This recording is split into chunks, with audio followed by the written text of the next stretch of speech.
Good morning! We are starting this week's video in the parking lot of the New Jersey Sheep and Wool Festival, and I could not be more excited for today's event. I actually came to this event last year. I have a video all about it, which I'll link in this video's description if you want to check it out. The last time I came here, I was super new to New Jersey. I didn't know anyone. I didn't know anything. I wasn't a part of any guilds or any groups, and I was just here like hoping to make some friends and make some connections. So this event was like hugely important to me last year. It was a big part of me becoming a New Jersey person, and now I'm back. I actually know people. I know what to expect a little more, and I am so excited for today. So yeah, let's meet up with some friends. Let's pet some sheep. Let's squish some yarn. Let's hopefully not spend too much money, and let's have a great time. Let me also show you my outfit. So I actually wove this top myself using a whole bunch of textile waste. I have a whole video about this project, which I'll also link in this video's description if you want to check it out. But let me show you everything.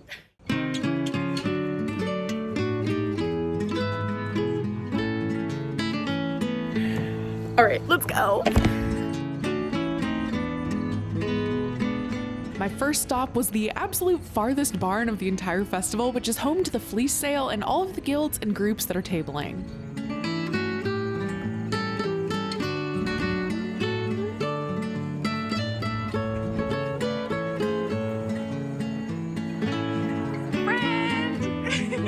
I met up with my friend Riley, and the two of us explored the bags and bags of sheep fleece that were available for purchase. These are literally just bags of the rawest form of wool material, shorn literally straight from the sheep. And these fleeces are brought here for judging and then to be sold to us fiber-loving people to eventually make them into something woolly and wonderful.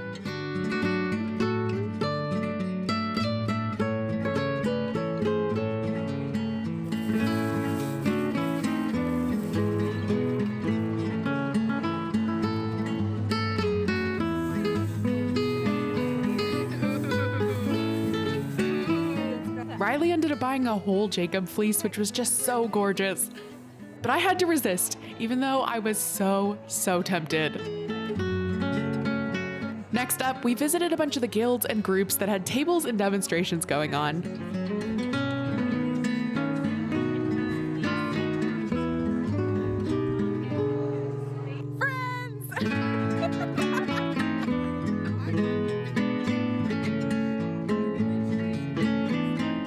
We then wandered over to the complete opposite side of the venue to catch the tail end of the sheep herding demonstration, which is always such a mesmerizing thing to watch.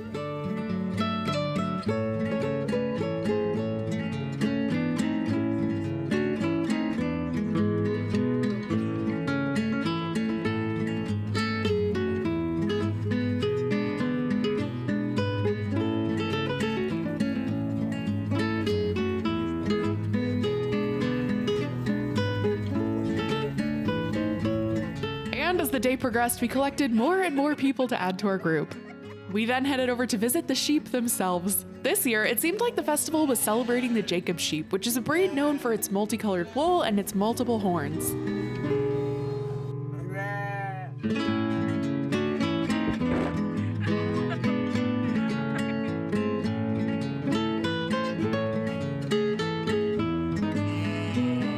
We also had the chance to watch a shearing demonstration, which is just so interesting. It just looks like such an intense process, both for the shearer and for the sheep.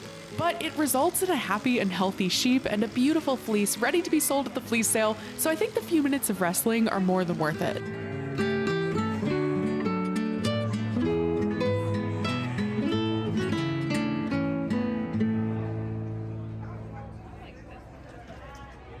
There were also tons of other breeds of sheep here at the show, and it's always just so interesting to see how different they all are.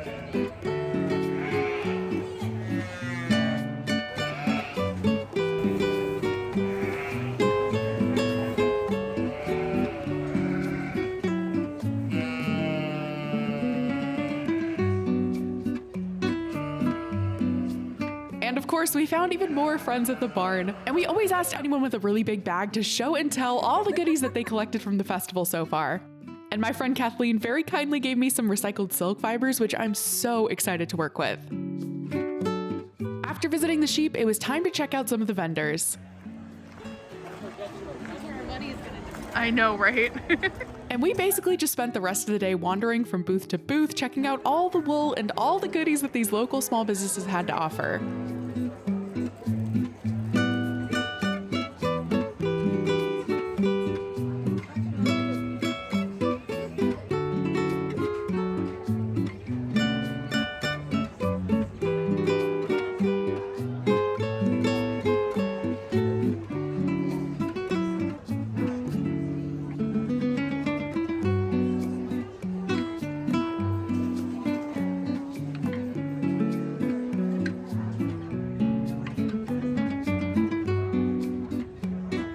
was actually a lot of weaving representation this year, which was so cool.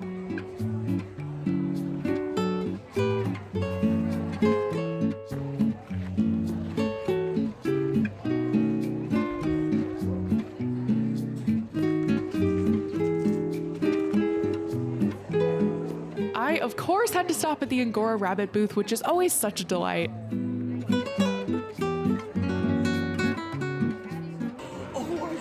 So bad. Look at you. Hey, you're such a cutie pie. You're such a cutie pie.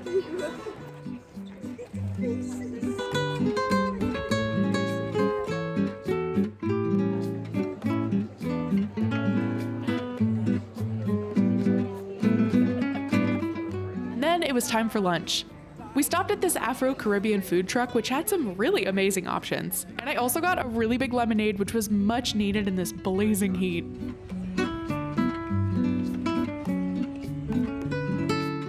Afterwards, I stopped at the New Jersey Fiber Shed booth to say hello.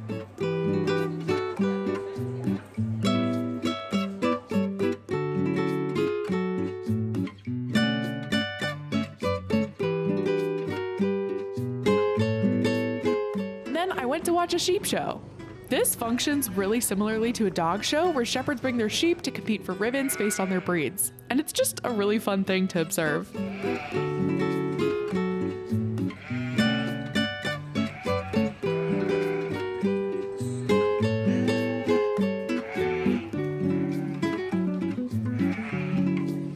And then before heading out for the day, I pet a few more sheep because how can I resist?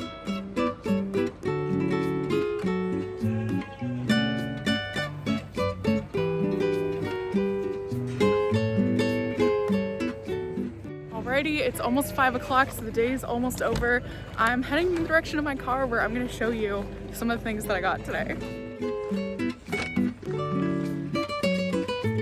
Oh gosh, okay, so we're back in my car. It's the end of the day. It's almost about 5 o'clock. My car says it's about 90 degrees outside and there's not a whole lot of shade out there, so I figured we'd do my little haul here in my car. So I got back here, I opened all the windows, I blasted the AC for a couple minutes, and we're gonna try to do this quickly before I absolutely roast. I really tried to exhibit restraint today just because I do have a stash of stuff that I need to get through at home and I love all those materials so much. So I was trying to be like really mindful with my purchases to only get things that really spark joy. And for that reason, I only have a couple things to show you guys, but I do think they're pretty interesting and they're special to me. So the first one, I actually got a skein of yarn from one of my friends. I had absolutely no idea she was gonna be here and I like rounded a corner and we both made eye contact and we just went, ah! It's my friend Tina of Tina's Toasty Toes. You may remember her if you saw my Vogue Knitting Live vlog where I was hanging out with her for pretty much the entire time, and I got a skein of one of her hand-dyed yarns. It is called Valentine Blush and it is in Toasty Yak, Silk, and Merino fingering. So this feels just incredible. It is so soft and I know it's going to be super warm with that yak in there. It's in a color that I absolutely love. I got to support my friend's business and this will definitely make its way into a project someday, whether knitting or weaving or whatever it wants to become. I also got one braid of fiber. This is from Fuzzy Frog Fibers, who I was chatting with her quite a bit in her booth and she's just like one of the kindest people. And I really liked this braid a lot. I found it kind of unusual. It's almost like a sunset, but it's like a little dustier and moodier. And it was only $10, which is a really good deal. The fiber is Falkland, it is hand painted, and this is gonna be a fun thing to spin up. The last thing I got is kind of like a surprise purchase for me because I don't usually buy this kind of stuff, but I got a really beautiful basket. This is intended to be like hung on the wall so you can hold different like equipment. I just thought it was so beautiful, and with these like purple and green details, I thought it would look really nice in my studio. I'm wondering if maybe there's a way to like attach this to my loom. I'm kind of betting on it not working out just because of the size, but I'm wondering like when I get home I might play with that. If not, it is definitely gonna find a place on my wall. I think it could be really stunning for holding like shuttles or my drop spindle or something like that. I definitely need some more storage in my room, so this is actually going to be like very useful and very well loved.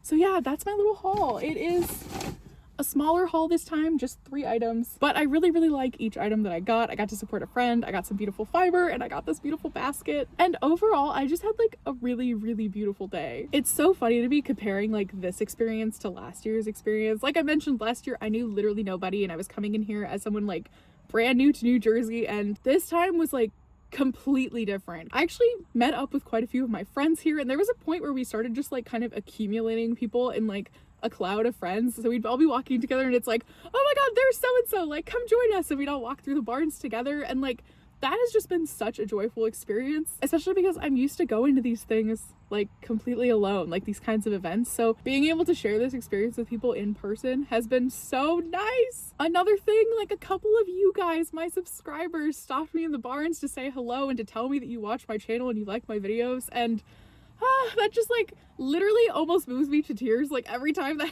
happens. I can't really explain why that experience is just like so magical, but like having someone approach you and say like, hey, I like what you do, I see what you do. I love striking up conversations with you guys and like asking you about your experiences at the festival and like hearing your stories, and it just like genuinely makes my day. So if you came up to me at any point, thank you so much. So yeah, New Jersey Sheep and Wool, definitely a wonderful event. It might not be as big or as glitzy as like Rhinebeck or Maryland Sheep and Wool, but this event is just so much fun, and I'm really looking forward to it next time. I'm like literally sitting here in the parking lot and I'm like already thinking about next year. Hopefully you enjoyed tagging along with me on this adventure. I know this is probably a shorter video. It's just kind of like a little taste of what it's like here in New Jersey at a sheep and wool festival, and hopefully that was fun for you. If you liked tagging along for my like little fibery shenanigans, don't forget to hit that subscribe button, and hopefully I'll see you in my next video.